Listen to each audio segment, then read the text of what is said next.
पूर्ववर्ती सरकार ने जब निगम को 2 कर दिया था, लगातार आपकी पार्टी ने विरोध किया था। अब क्या जब वापिस से चुनाव होने वाले राज्य हैं सरकार के स्तर पे इस पर गंभीरता से विचार हो रहा है कि एक शहर एक निकाय होना चाहिए। सर, उपचुनाव को लेकर पार्टी किस तरह से देख रही है? देखिए भैया, 7 उपचुनाव होने हैं।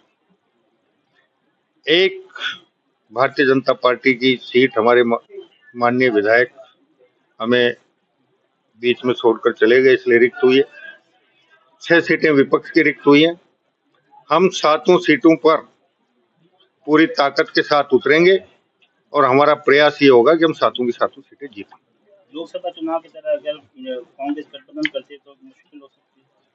देखिए, हर पार्टी अपना अपना नीति निर्धारण करने को स्वतंत्र है। गठबंधन तो हरियाणा में भी हुआ था।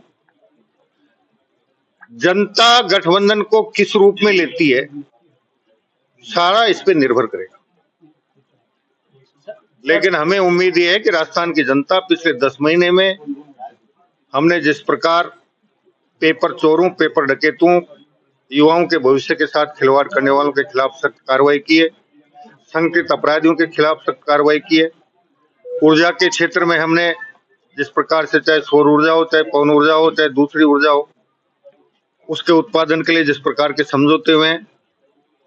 21 जिलों की ARCP के लिए मध्य प्रदेश के साथ जो समझौता हुआ है, हमारी यमुना जल के लिए हरियाणा सरकार के साथ जो समझौता हुआ है, बहुत सी ऐसी बातें हैं जिनके बूते हमें ये पूर्ण विश्वास है कि राजस्थान की जनता भारतीय जनता पार्टी के पक्ष में मतदान करेगी। कहीं न कहीं सर कम्युनिकेशन गैप भी दिखाई दे रहा है। पिछले महीने भी आपको एक विधायक ने शिकायत की थी कि हमारा काम नहीं होता, मंत्री सुनते नहीं। देखिए, स्थानांतरण एक अलग चीज है और विकास के काम अलग चीज है। विकास के कामों में कोई कमी नहीं रखी है।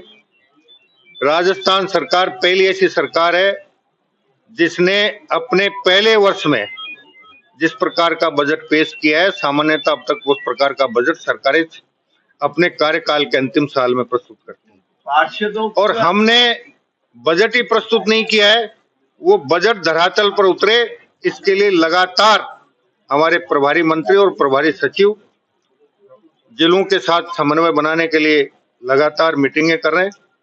और जो कार्रवाई होनी है, जिनमें भूमि आवंटन होना था, DPR बननी थी और कोई काम होने थे, लगभग काम हम पूरे कर चुके हैं।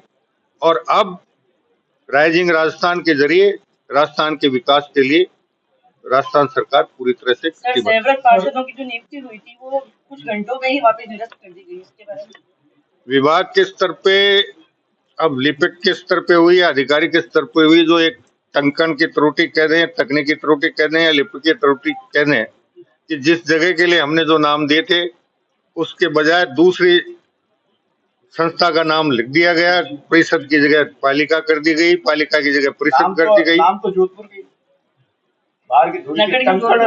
आपके यानी कुछ जगह ये शिकायत आई तो हमने एक बार उसको रोक लिया।